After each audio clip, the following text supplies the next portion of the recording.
إلى النبي الكرام الفاتحة. أعوذ بالله من الشيطان. بسم الله الرحمن الرحيم. نعبد وإياك نستعين.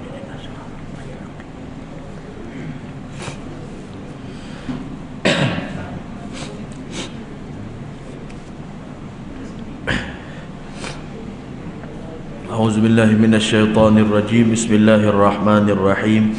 الحمد لله رب العالمين، والصلاة والسلام على سيدنا رسول الله محمد ابن عبد الله وعلى آله وأصحابه أجمعين. سبحانك لا علم لنا إلا ما علمتنا إنك أنت العليم الحكيم. تب علينا يا مولانا إنك أنت التواب الرحيم. وصلى الله على سيد المرسلين وعلى آله وصحبه أجمعين والحمد لله رب العالمين. أما بعد. السلام عليكم ورحمة الله وبركاته. Alhamdulillah, pertama sekali kita rafa'kan kesyukuran dan Alhamdulillah, pertama sekali kita rafa'kan kesyukuran kita di atas segala nikmat yang telah Allah kurniakan dan berikan kepada kita, serta ucapan salam serta salawat kepada junjungan besar baginda Nabi kita Muhammad sallallahu alaihi wasallam atas nikmat-nikmat yang diberikan pada hari ini. Antaranya adalah dengan menjadi umat baginda Rasul sallallahu alaihi wasallam, dan diberikan nikmat kepada kita, nikmat menjadi seorang yang beriman, nikmat menjadi daripada kalangan kaum muslimin, serta nikmat dapat berada dalam suasana agama, dikelilingi dengan suasana agama, serta nikmat dilahirkan menjadi hamba Allah Subhanahu wa taala yang telah dicampakkan keimanan ke dalam hatinya. Maka itu adalah suatu nikmat-nikmat besar yang kita bicarakan, yang tidak termasuk daripada nikmat-nikmat duniawi, tetapi ianya nikmat yang hakiki, nikmat yang Allah berikan kepada siapa sahaja yang Allah inginkan, yang Allah cintai. Maka beruntunglah mereka yang telah diberikan nikmat-nikmat tersebut. Satu ketika datang satu orang yang terkenal, namanya Sayyidina Ibrahim bin Adham rahimahullahu ta'ala wa radiyallahu ta'ala anhu wa ardah. Sayyidina Ibrahim bin Adham ini merupakan satu orang ulama, satu orang ahli ibadah, yang mana ketika mana beliau lalu di satu kawasan pasar, dia melihat ada satu orang yang dalam keadaan diuji oleh Allah Subhanahu wa taala. Maksud diuji oleh Allah Subhanahu wa taala ni, ada satu orang dalam keadaan yang susah. Ibarat kalau kita hari ni macam kita nampak ada satu orang tepi jalan tengah minta sedekah lah. Tangan tak ada, kaki tak boleh berjalan. Jadi keadaan tu orang kata dalam keadaan serba kekurangan, dalam keadaan serba lemah. Allahumma salli ala sayyidina Muhammad. Lalu ketika Sayyidina Ibrahim bin Adham menghampiri kepada orang tua tersebut, Sayyidina Ibrahim bin Adham dengar orang tua tersebut duk mengucap, duk zikir. Dia duk zikir lah, dia duk sebut nama Allah dan sebagainya.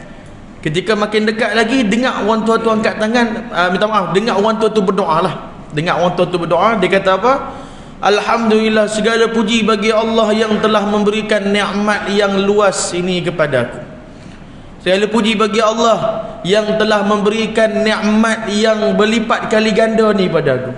Segala puji bagi Allah yang memberikan nikmat yang luar biasa ni pada aku. Ibrahim bin Adham ni tertarik dengan doa pakcik tersebut lah.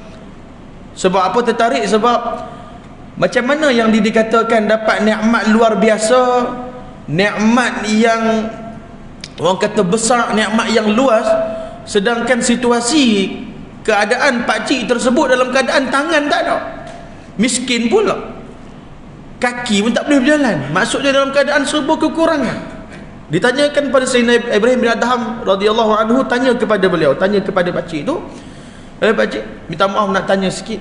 Aku melihat engkau berdoa, aku mendengar engkau berdoa sebentar tadi. Tetapi situasi yang aku lihat adalah berbeza. Situasi yang aku lihat engkau dalam keadaan yang sangat-sangat serba kekurangan. Jadi di manakah nikmat-nikmat yang besar yang kau bicarakan sebentar tadi? Apa kata orang tersebut? Bukankah Allah masih memberikan kepada aku hati untuk mengingatnya dan lidah untuk menyebut namanya? Maka itulah nikmat yang paling besar yang aku dapat. Biar tangan aku tak ada, biar kaki aku tak boleh berjalan, biar hidup aku ni tak ada harta, asalkan Allah tak tarik nikmat hati untuk ingat kepada Allah dan lidah untuk menyebut nama Allah Subhanahu wa taala. Maka itulah sebesar-besar nikmat. Kadang-kadang orang yang dekat dengan Allah taala ni kita tak boleh nak faham. Kita sebab itulah ada kalimah menyebutkan likulli maqam maqal. Setiap seseorang itu ada maqam dia, maksudnya setiap perkataan itu ada peringkat dia. Setiap perkataan itu ada darajat dia, ada maqam dia. Dan setiap maqam itu ada perkataan-perkataan yang sesuai dengan maqamnya. Maksudnya apa? Ada benda yang tidak sesuai untuk dibicarakan oleh seseorang yang tak sampai ke maqam tersebut.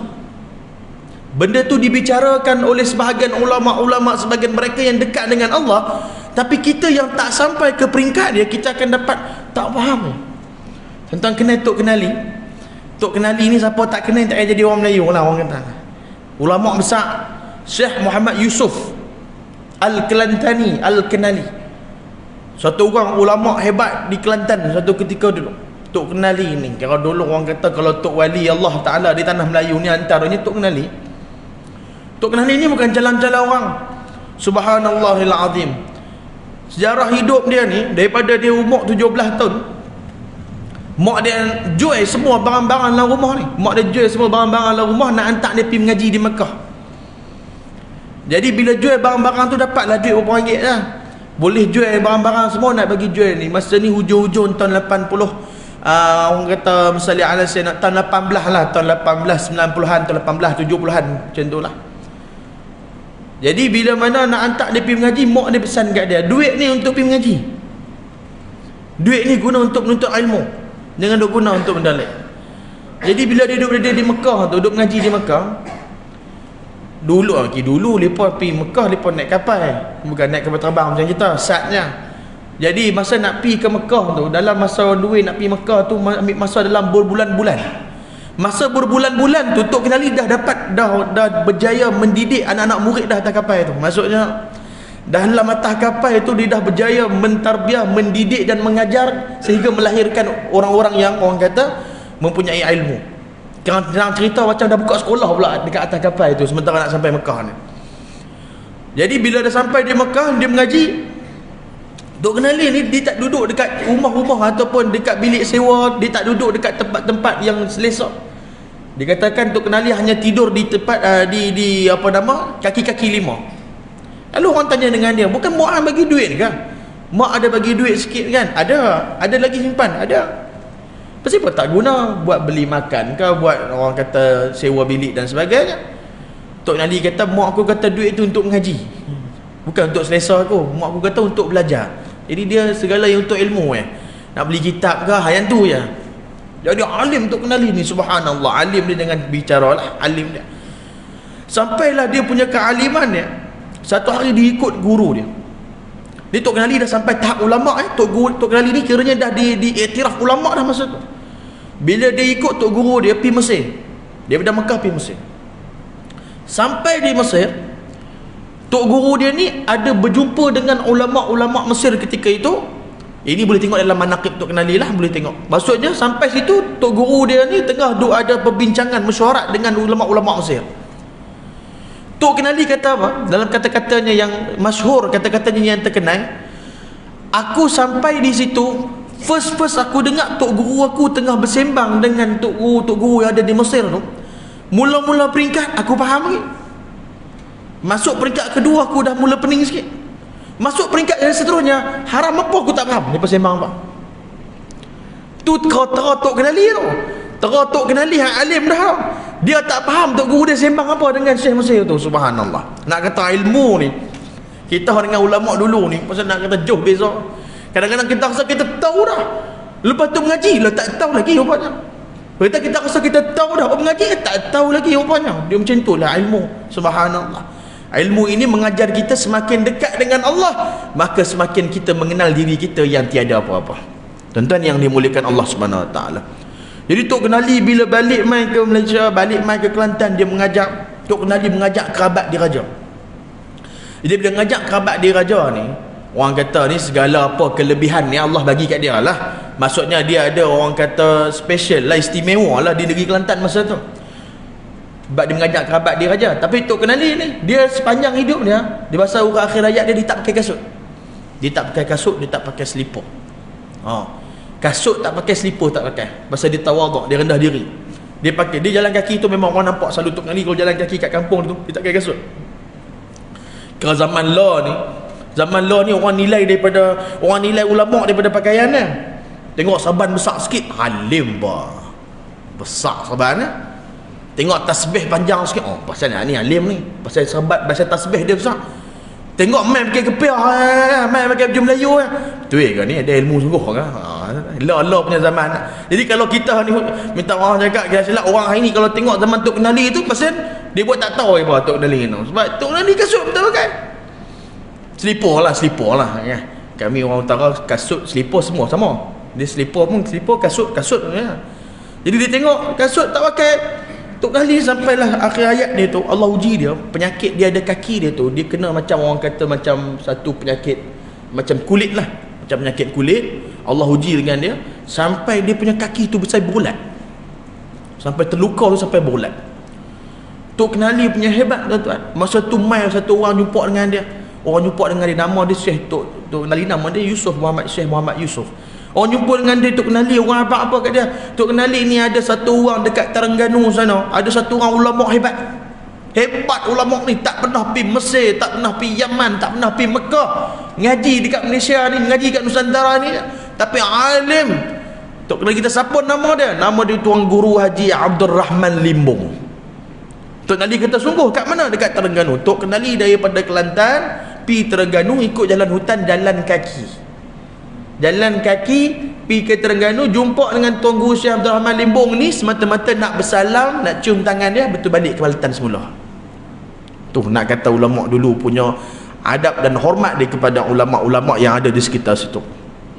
Jadi bila kaki dia dah diuji oleh Allah Ta'ala macam tu, ini saya nak cerita dia ni, dengan kita orang kata kita ambil dia punya, yang saya nak cerita poin pertama tadi lah.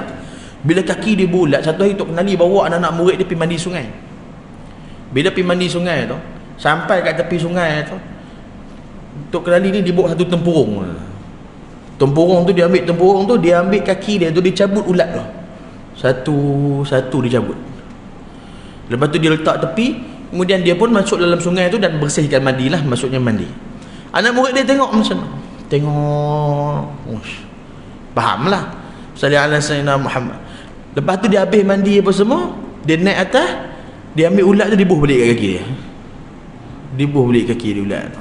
Anak murid dia tanya, Tok Guru buat apa? Pasal apa buat macam tu? Dia kata pertama sekali aku cabut ulat tu sebab tadi aku nak mandi. Aku takut bila aku mandi tu tak lagi ulat tu mati lah. Kena ayak apa semua, lemah mati. Kesian ulat-ulat tu. Subhanallah, tu sifat rahmat dia dengan binatang tu.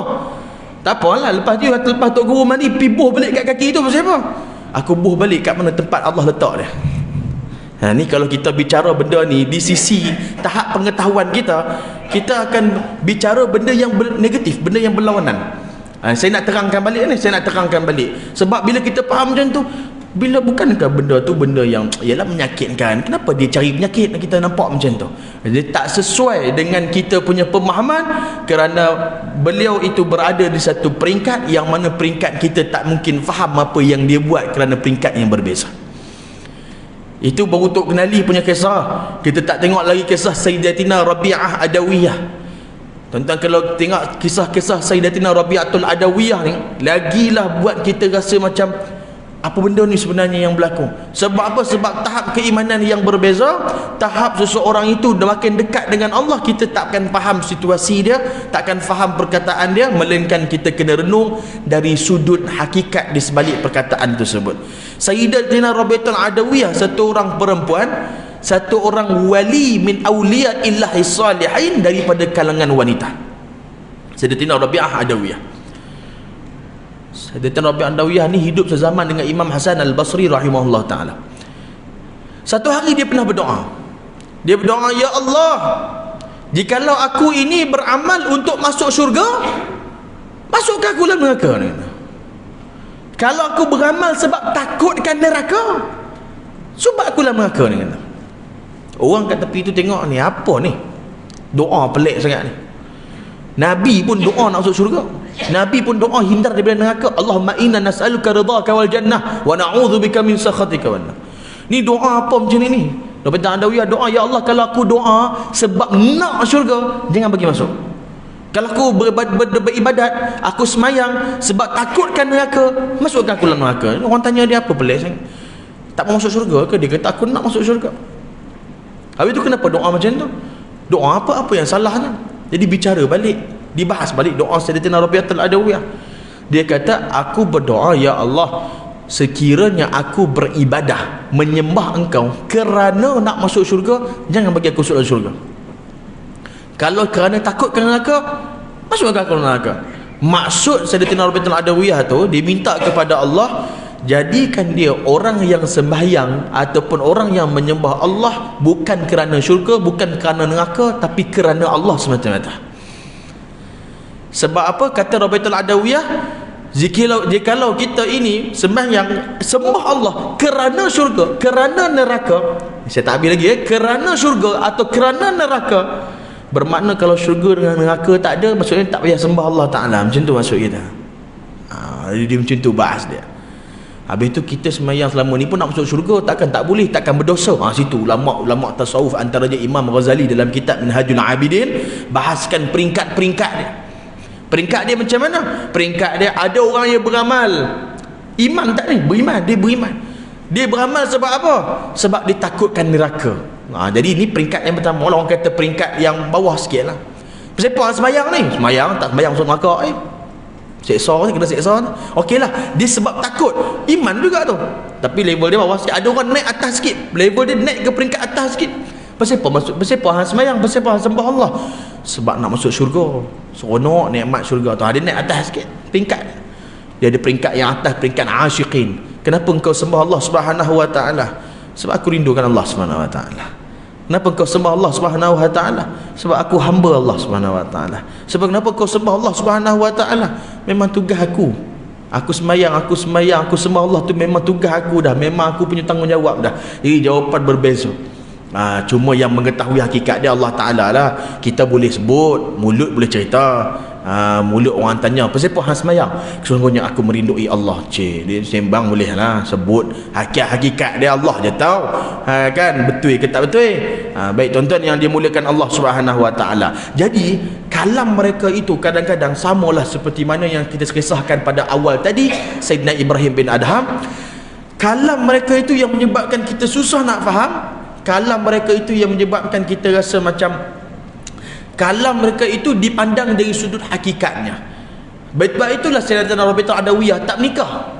Dia tak menikah tuan-tuan. Mai satu orang nak orang kata apa ni, meminang dia. Yang minang dia ni bukan orang biasa. Imam Sayyidina Hasan Al-Basri, satu orang ulama besar. Mai nak minang dia kata kenapa nak minang dia? Kenapa nak kahwin dengan dia? Yalah nak cari pasangan hidup. Dia kata aku tak boleh kahwin. Tak Adawiyah kata. Kenapa? Sebab apa tak boleh kahwin? Sebab aku dah tak ada cinta nak bagi dekat hang. Cinta aku dah bagi kat Allah semua ni kata. Subhanallahal azim. Jadi tuan-tuan, kalau lah kepi majlis Minang mana-mana, ada yang tolak guna alasan tu maksudnya dia memang tak mau. Tu bukan sebab tu pun. Kadang-kadang ayat tu bila dia tahu boleh guna ayat tu okey juga. Jadi lepas tu pergi Minang untuk siapa-siapa ke, saya nak Minang anak makcik, perempuan tu pun jawab, saya dah tak ada cinta nak bagi, sebab semua cinta dah dibagi pada Allah Ta'ala. Allah, kita dengar-dengar tu ketak lutut tak sangka kan, cinta pada Allah, mohong pada ada orang lain.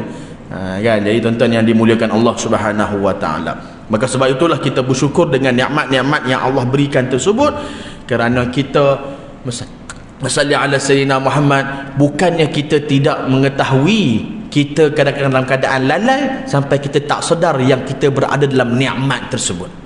Sebab tu tadi kisah yang saya cerita di permulaan nak bagi tahu macam mana orang tua tadi tu yang dalam keadaan tangan kaki dia tak ada, kalau kita lihat kepada zahirnya, maka kita akan dapati di mana nikmat yang dia dapat. Tapi kalau kita lihat di sebalik hakikat perkataan yang dia cakap, subhanallahil azim, maka dia merasakan dia dalam nikmat yang sangat-sangat besar, yang mana nikmat tersebut tidak diberikan kepada orang lain, tapi diberikan kepada hamba-hambanya yang terpilih. Iaitu nikmat apa? Nikmat ingat kepada Allah Subhanahu wa taala. Satu orang berjumpa dengan satu orang Syekh Abu Yazid Al-Bustami rahimahullah taala, atau Sayyidina Ibrahim Anham.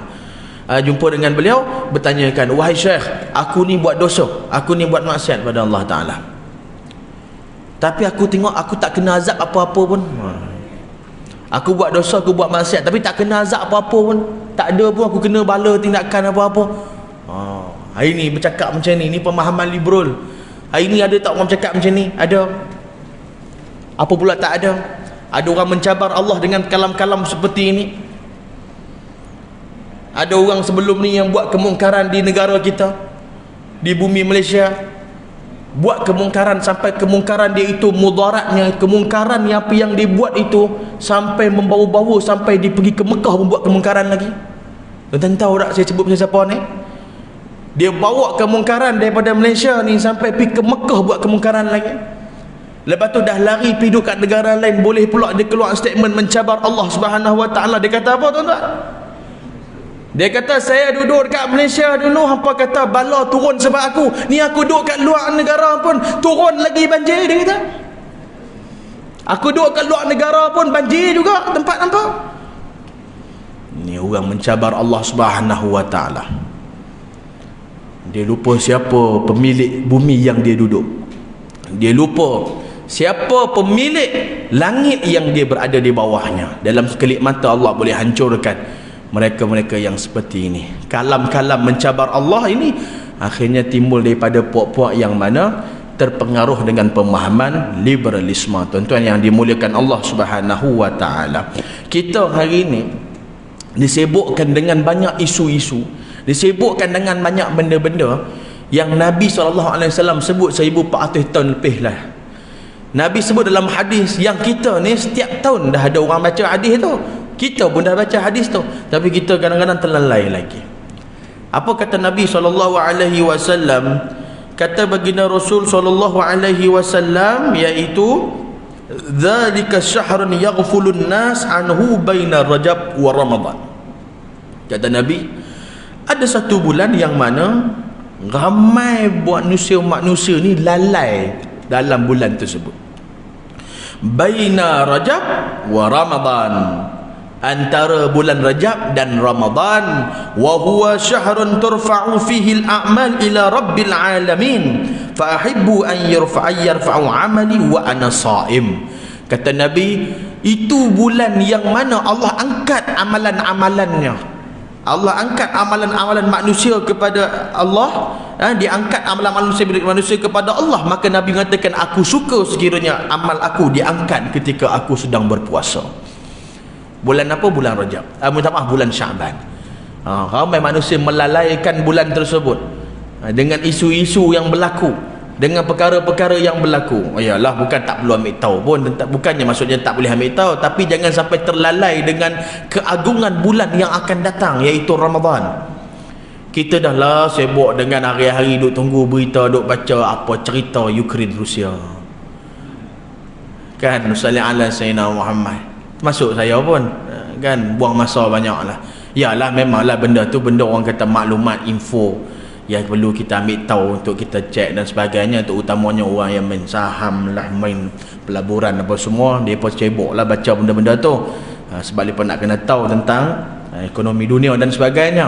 Yalah, tapi sibuk dengan benda tu sampai dia terlupa akan kedatangan satu bulan yang agung, namanya bulan Ramadan.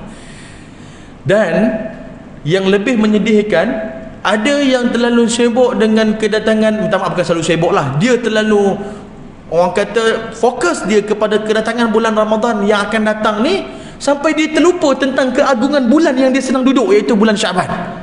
Bulan Syaban itu ada keistimewaan yang khas, keistimewaan yang tersendiri di sisi Allah Subhanahu wa taala, sehingga kan para sahabat melihat, Sayyidatina Aisyah radhiyallahu anha melihat Nabi tidak pernah berpuasa sebanyak puasa sunat sebanyak mana Nabi berpuasa dalam bulan Syaban.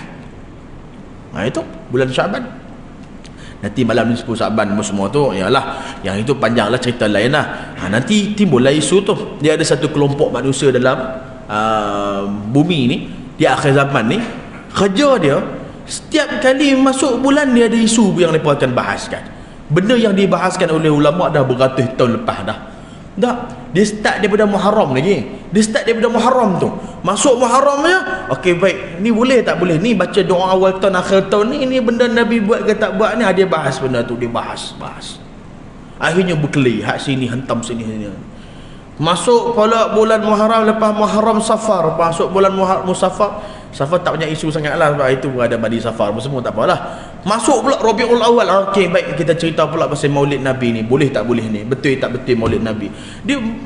Dia setiap bulan tu ada benda yang orang kata nak bagi panas, nak bagi hot, nak bagi orang saling berbicara tentang perkara itu berbanding dengan beramal dengan apa yang dituntut oleh Allah Subhanahu Wa Taala. Berdebat tak ada apa, tak ada manfaat, tak ada faedah. Buang waktu dan masa kita yang sepatutnya kita guna untuk menambahkan pahala dan amal di sisi Allah Subhanahu Wa Taala. Lepas tu masuk pula Rajab, dia faham lah Isra Mi'raj apa semua gini. Masuk Syaban, ni 10 Syaban.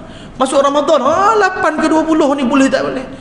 Ni boleh tak boleh, ni buat qiyamul lail. Masuk raya, ziarah kubur hari raya boleh tak boleh? La ilaha illallah. Banyaklah ulama bahas benda tu beratus tahun lepas dah tu. Saya kata ni ulama bahas dah sampai langit dah. Maksud saya sampai langit tu, ulama dah bahas isu bintang, isu bulan, isu-isu yang di atas. Maksudnya dah bahas benda yang di luar daripada apa yang kita nampak dah. Maksudnya dah jauh dah pi. Kesian lepas ni duk bincang benda tak settle lagi ni pasal tahlil, ziarah kubur apa semua ni. Nak bicara apa lagi, ulama dah bahas habis dah. Dia tak ada masalah apa pun. Masalah dia sekarang ni, kita ni ada masalah hati. Masalah hati tu benda hak orang buat semua tak betul belaka, hak kita buat je betul. Tuan-tuan yang dimuliakan Allah Ta'ala, tuan-tuan pernah tengok Facebook? Minta maaf saya cakap, kalau tengok Facebook live ceramah kuliah tu, dia kadang-kadang kalau kita tengok tu mesti ada komen-komen negatif.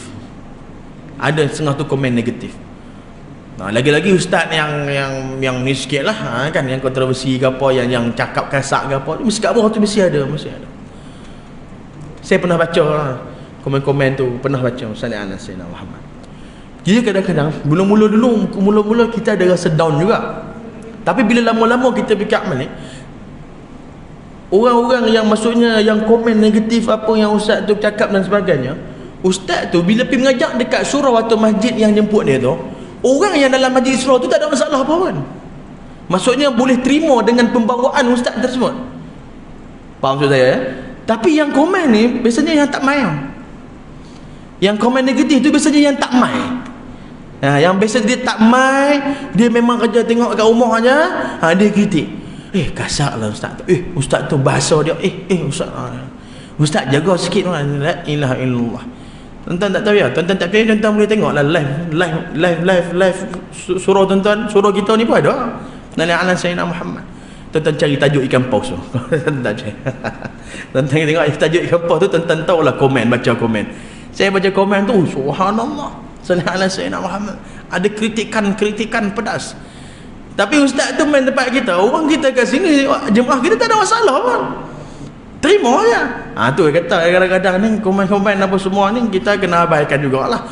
Pasal dia sekarang ni zaman fitnah. Zaman hari ni apa saja yang dicakap akan dikritik, apa saja yang dicakap akan dibidah, apa sahaja yang disebutkan, lagi-lagi bila melibatkan kebenaran, dia akan dihentam, dia akan dikritik, dikomen dan sebagainya. Maka itulah ujian akhir zaman. Ujian akhir zaman ni tuan-tuan cakap pasal kebenaran, dia memang macam tu.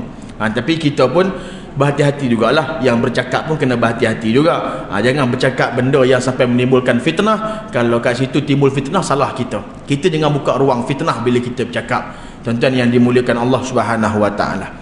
Jadi kita cerita tadi pasal bulan yang mana dilalaikan oleh umat manusia, antaranya bulan Syaban. Hadis ini hadis apa? Hadis riwayat Imam An-Nasa'i. Hadis hasan riwayat Imam An-Nasa'i rahimahullahu taala. Maka sebab itulah bulan yang mana dilalaikan itu, antaranya ulama sebut dilalaikan sebab apa? Dilalaikan sebab kerana ada yang lalai dengan urusan dunia, dan ada yang lalai dengan maksudnya dia itu fokus kepada Ramadan dari sudut duniawinya. Ada tak? Bukan tak ada. Ada tak yang dah bicara tentang, dah berbincang tentang raya nanti nak beli baju apa? Dah ada. Ada tak yang bincang raya nanti nak buat apa, makan apa? Dah ada. Maksudnya daripada sudut keduniaan ada. Jadi benda-benda yang dalam Ramadan tu, minta maaf saya cakap, bukannya kita kata tak boleh. Kita semangat nak masuk Ramadan, jangan salah faham lah. Maksudnya kalau contoh kita berbincang, nanti Ramadan ni macam mana, kita nak buat macam mana dekat tempat kita ni, kita nak buat sembahyang 8, kita nak buat bacaan Quran macam mana, kita nak buat tadarus. Dia bagus lah, benda tu bukan kita kata salah, tapi kadang-kadang kita terlalai, kita fokus nak buat apa dalam Ramadan, sehingga kita lupa untuk menambahkan amal di bulan yang kita berada sekarang ni, iaitu bulan Syaban. Bulan yang mana disebutkan, ulama-ulama menyebutkan sebagai bulan Nabi SAW. Apa sebabnya? Kerana dalam suratul Ahzab ayat 56 dibaca setiap hari Jumaat, innallaha wa malaikatahu yusalluna 'alan nabi ya ayyuhalladzina amanu sallu 'alaihi wa sallimu taslima. Ayat itu diturunkan dalam bulan Syaban. Jadi ayat itu diturun dalam bulan Syaban. Ayat itu buat itu dipanggilkan bulan Ramadan ini, minta maaf, bulan Syaban ini bulan Nabi SAW. Bulan yang mana kalau kita lihat dalam bulan Rajab itu dipanggil bulan istighfar. Bulan istighfar ni bulan yang mana banyak kita memohon ampun kepada Allah Ta'ala. Lepas kita dah proses ampun ni, dia macam proses penyucian lah, cuci dosa. Cuci dosa kita dengan cara istighfar, dengan cara taubat, bukan dengan cara terjun sungai, naik atas, mandi, bersih. Tuan-tuan salli ala sayyidina Muhammad. Dan tuan-tuan kalau terjun sungai, mandi bersih ni amalan, adalah amalan agama lain yang macam cuci dosa dekat sungai. Ada kisah tuan-tuan, ada kisah ni nak cerita pasal satu orang ni, dia ni kuat bohong tuan-tuan. Ni bukan hadis ya, saya sebut awal-awal bukan hadis, saya selit je lah nak cerita pasal terjun mandi sungai tadi ni. Dia ada satu orang ni, pok dengan anak, lepas dua ni kaki sembang bohong tuan-tuan. Lepas punya sembang bohong tu tak boleh nak bawa bincang lagi dah, orang kata. Dia punya sembang bohong tu pekat bohong dah. Apa saja benda dia sembang pun nak bohong.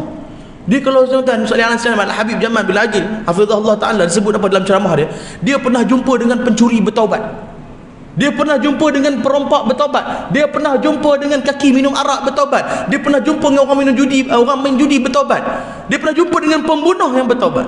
Tapi dia kata susah nak jumpa yang orang cakap bohong bertaubat. Orang cakap bohong selalunya payah nak ubah. Dia semua benda dia nak bohong. Dia sembang benda kecil. Tadi dia kata depan Petronas tu ada aksiden. Dia kata aksiden? Sungguh ke? Sungguh.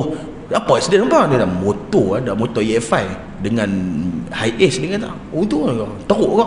Teruk, motor tak ada apa, van planting. Tahang sembang mohong kuat sungguh. Tapi dia sebab dia seronok sembang macam tu tuan, dia seronok sembang macam tu. Saya tak tahu tuan-tuan pernah jumpa ke tak? Saya pernah jumpa. Mesti tuan-tuan pun pernah jumpa. Saya pernah jumpa kat kampung saya pun ada jenis tu. Dia kalau sembang tu, ni nampak macam tak apa sihat. Tak apa sihat. Tadi pi motor pi Padang dia. Pi Padang tu pi bendang lah buat padi. Darah naik dia kata. Darah naik kena darah tinggi dekat 200 lebih. Ish, hang sembang. 200 lebih boleh naik motor pergi mohong kan? Tapi ada jenis tu dia seronok. Benda kecil pun nak mohong. Tuan-tuan, ni ada benda kecil pun dia suka menyembang bohong macam tu. Jadi Allah salli ala sayyidina Muhammad, bila dia orang kata dia sembang bohong dan sebagainya, jadi satu hari tu bertaubat. Dia kata taubat. Waktu tu bukan agama Islam lagi lah kan. Jadi dia nak taubat, dia kata jom kita bertaubat. Dia ajak anak dia. Nak taubat, dia kata kena terjun dalam sungai ni. Nak cuci dosa. Lepas tu kita naik atas nanti dosa kita habis dia kata. Dia pun terjun lah. Pok dia terjun tu. Pok dia terjun salah terjun macam nak tahu, kaki tu sangkut dekat sampah bawah tu, lama tak naik. Anak dia ada atas tu pun kaki mohong juga nak ikut pak dia zaman tu. Dia kata hui banyak dosa pak aku, lama selam lepas tu lama sikit, lama lepas tu lepas naik. Dah naik tu anak dia kata awak yang lama sangat buat dosa banyak ke? Bukan, kat bawah ada kedai kopi, dia kata minum dulu. Dia mohong lagi tu, tak nak tobat tu, mohong lagi tu. Lepas dah mohong semua, Anak dia kata terjun pula. Anak dia terjun pun sama. Anak dia terjun salah step, kepala dulu masuk bawah, kena batang kayu, beramu darah. Salah terjun, kena batang kayu. Bila berdarah, anak dia pun naik. Siapa berdarah ni? Pak dia kata. Dia kata tadi kat bawah tu, hak tukang tokai kedai ligan katok kepala sebab tadi ada orang minum kopi tak bayar ni kata.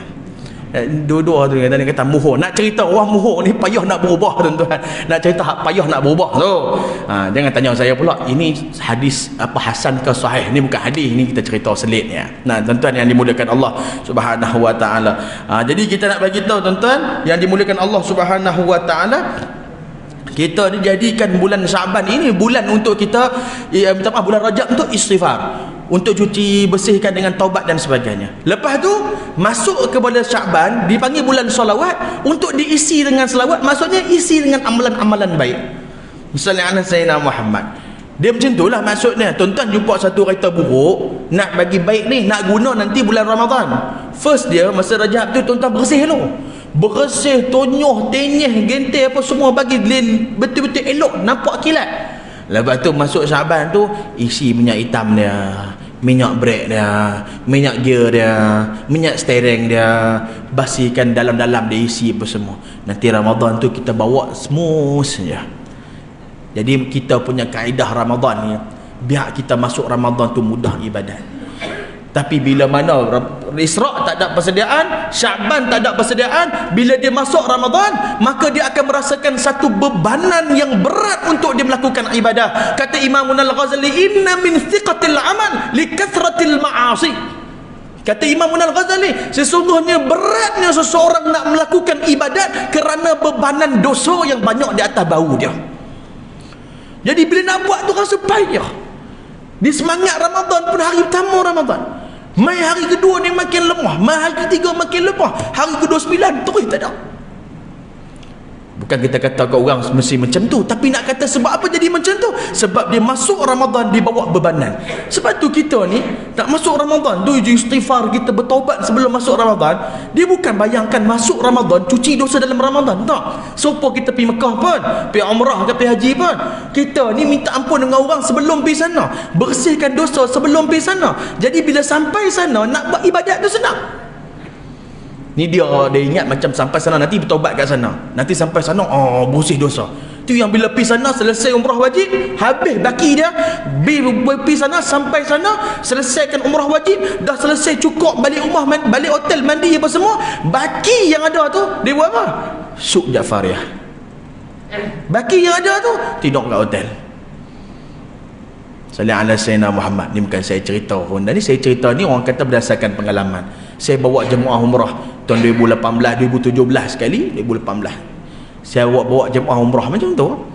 Hasil dia ni tidur dekat hotel. Bila kita kata jom haji semua, kita pergi semayang kat Masjidil Haram ni, nak dapat pahala besar ni. Dia tak apalah ustaz, semayang kat hotel pun tak apa, buka tirai tu nampak Kaabah. Tuan-tuan rasa macam mana? Dia banyak masa ruang yang ada tu habis di pasar untuk beli barang kat cucu-cucu tu lagi banyak daripada buat ibadah di Mekah. Pasal apa ni? Pasal bawa bebanan. Jadi bila orang misalnya ala Sayyidina Muhammad jumpa dengan Syekh Abu Aziz Bustami, bila orang tanya, saya ni dosa banyak tapi saya ni tak kena apa-apa bala maksiat, minta maaf, tak kena apa-apa azab pun daripada Allah, okey je. Syekh Abu Aziz Bustami tanya dengan dia, hang setiap malam bangun tahajud tak? Bangun tahajud tak? Itulah azab paling besar ni. Azab apa pula tak bangun tahajud? Itulah azab paling besar bila Allah tak nak tengok muka hang. Bila Allah tak nak pandang muka hang, itulah azab paling besar ni. Apa lagi azab paling besar? Bila dia nak buat ibadat Allah tak bagi. Nak main masjid Allah halang. Dia jangan. Dia sementara boleh main, sementara boleh semayang, sementara boleh buat ibadat, buat. Takut nanti Allah dah stop kan, Allah jauhkan dia daripada benda tu. Wal'iyadzubillah. Bukan kata tak ada peluang bertaubat ke? Ada peluang bertaubat, cuma nak bagi tahu jangan sampai Allah bagi hati tu jadi kerah. Dia bila dah dicop hati dia, bila seseorang tu dah dikunci hati dia, waktu tu dia dah tak nampak dah jalan kebenaran, dah tak nampak dah hidayah Allah Subhanahu wa taala. Tuan-tuan yang dimuliakan Allah Subhanahu wa taala, jadikan bulan Syaban ini adalah bulan untuk kita memperbaiki apa-apa yang kita nak buat, planning nak buat dalam bulan Ramadan. Jadikan Syaban ni bulan untuk kita dah praktik daripada awal. Kalau rasa nak bangun qiyamul Ramadan, qiyamul dalam bulan Syaban start dia. Kalau rasa nak buat semayang jemaah dalam bulan Ramadan tak mau tinggal, start daripada Syaban. Ini ulama ajar kita susun step daripada bulan Syaban tu, jangan masuk Ramadan baru nak buat. Sat lagi bila dia buat masuk dalam bulan Ramadan, dia jadi macam liga bola. Lah kali hak final seorang yang menang. Tuan-tuan yang dimuliakan Allah Subhanahu wa taala, mudah-mudahan Allah bagi kita hidayah dan juga keyakinan kepada Allah Subhanahu wa taala, khususnya untuk kita beramal di tahun-tahun di akhir-akhir zaman ini, di zaman-zaman fitnah ini. Mereka yang beramal di mana saat diuji dengan ujian fitnah akhir zaman, maka pahalanya akan digandakan oleh Allah Subhanahu wa taala. Semoga mudahan Allah bagi kita semangat seperti mana semangatnya kita dalam nak masuk syurga Allah taala, semangatnya juga kita lakukan amal ibadat. Tuan-tuan yang dimuliakan Allah taala, tadi saya daripada Johor pagi tadi, Masya Allah Sayyidina Muhammad, saya ada urusan di mahkamah dekat Yompeng. Jadi saya daripada sana, Masya Allah Sayyidina Muhammad, saya tengok banyak orang semangat dekat sana, kiri dan kanan semangat. Subhanallah. Faham tuan-tuan? Kita nak semangat tu ada juga kalau main masjid, semangat tu ada juga bila melakukan amal ibadat. Masalah ala Sayyidina Muhammad. Jadi amal ibadat tu kena semangat macam tu juga. Tak apalah semangat bahagian ni apa, tapi jangan dekat situ je semangat dia. Semangat tu biar bawa untuk Allah Ta'ala. Kita semangat cerau darah, cerau peluh sekalipun, tapi kalau benda tu tak ada untuk apa-apa kebaikan untuk agama Allah, kita punya penat tu sia-sia. Tapi penat untuk agama Allah, penat untuk Nabi Muhammad SAW, penat untuk umat Islam, maka penat ini akan dapat ganjarannya di syurga Allah Subhanahu wa taala, insya-Allah. Amin ya rabbal alamin. Mudah-mudahan Allah jadikan kita daripada golongan tersebut. Mohon ampun dan maaf kalau ada terkasar bahasa, tersalah bicara, terkurang adab, terkurang sopan. Wabillahi taufik. Wassalamualaikum warahmatullahi wabarakatuh.